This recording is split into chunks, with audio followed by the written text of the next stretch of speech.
ओम सूर्याय नमः। ओम भास्कराय नमः। जय श्री कृष्ण। आप सभी का अपने चैनल संस्कारी मार्ग पर बहुत बहुत स्वागत है। भगवान सूर्य आप सभी पर अपनी असीम कृपा बनाए रखें। सूर्य और चंद्र इस पृथ्वी के सबसे साक्षात देवता हैं, जो हमें प्रत्यक्ष रूप से दिखाई देते हैं।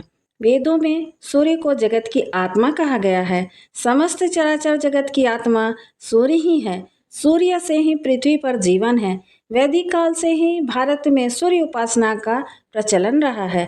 वेदों की ऋचाओं में अनेक स्थानों पर सूर्य देव की स्तुति की गई है। भगवान सूर्य की कथा। प्राचीन काल में एक बुढ़िया माई रहती थी। वह नियमित रूप से रविवार का व्रत करती थी। रविवार के दिन सूर्योदय से पहले उठकर बुढ़िया माई स्नान आदि से निवृत्त होकर आंगन को गोबर से लीपकर स्वच्छ करती। उसके बाद सूर्य भगवान की पूजा करते हुए रविवार व्रत की कथा सुनकर सूर्य भगवान को भोग लगाकर दिन में एक समय भोजन करती थी। सूर्य भगवान की अनुकंपा से बुढ़िया माई को किसी प्रकार की चिंता एवं कष्ट नहीं था। धीरे धीरे उसका घर धन धान से भर रहा था।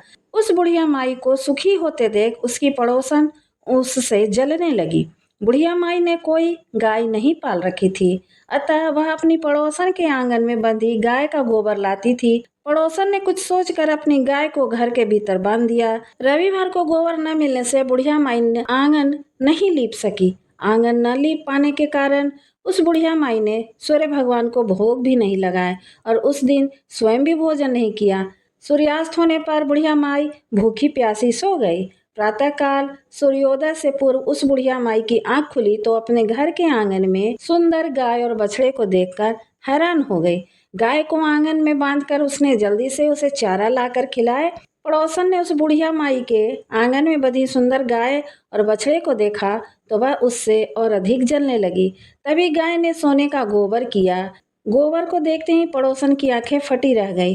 पड़ोसन ने उस बुढ़िया माई को आसपास न पाकर तुरंत गोबर उठाया और अपने घर ले गई तथा अपनी गाय का गोबर वहां रखकर सोने के गोबर से पड़ोसन कुछ ही दिनों में धनवान हो गई।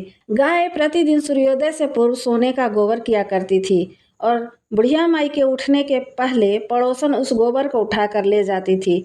बहुत दिनों तक बुढ़िया माई को सोने के गोबर के बारे में कुछ भी पता नहीं चला। बुढ़िया माई पहले की तरह हर रविवार को भगवान सूर्य का व्रत करती रही और कथा सुनती रही।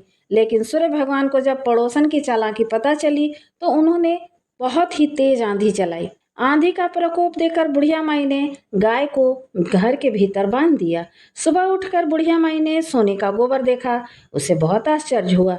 उस दिन के बाद से बुढ़िया माई गाय को घर के भीतर ही बांधने लगी। सोने के गोबर से बुढ़िया माई कुछ ही दिनों में बहुत धनी हो गई। उस बुढ़िया माई के धनी होने से पड़ोसन बुरी तरह जल भुनकर राख हो गई और उसने अपने पति को समझा बुझाकर उसे नगर के राजा के पास भेज दिया। सुंदर गाय को देखकर राजा बहुत खुश हुआ। सुबह जब राजा ने सोने का गोबर देखा तो उसके आश्चर्य का ठिकाना न रहा। उधर सूर्य भगवान को भूखी प्यासी बुढ़िया माई को इस तरह प्रार्थना करते देख बहुत करुणा आई। उसी रात सूर्य भगवान ने राजा को स्वप्न में कहा, राजन, बुढ़िया माई की गाय और बछड़ा तुरंत लौटा दो, नहीं तो तुम पर विपत्तियों का पहाड़ टूट पड़ेगा, तुम्हारा महल नष्ट हो जाएगा। सूर्य भगवान के स्वप्न से बुरी तरह भयभीत राजा ने प्रातः उठते ही गाय और बछड़ा बुढ़िया माई को लौटा दिए। राजा ने बहुत सारा धन देकर बुढ़िया माई से अपनी गलती के लिए क्षमा मांगी।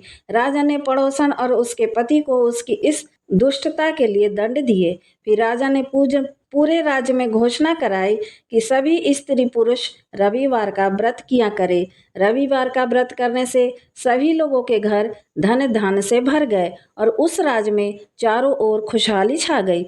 स्त्री पुरुष सुखी जीवन यापन करने लगे तथा सभी लोगों के शारीरिक कष्ट भी दूर हो गए। हमारी कामना है कि आपकी पूजा सफल हो और आपको इस दिन का लाभ मिले। यदि वीडियो पसंद आया हो तो कृपया हमारे चैनल को लाइक, शेयर और सब्सक्राइब करें ताकि आगे आने वाले वीडियो की जानकारी आपको समय से पूर्व मिल जाए। धन्यवाद।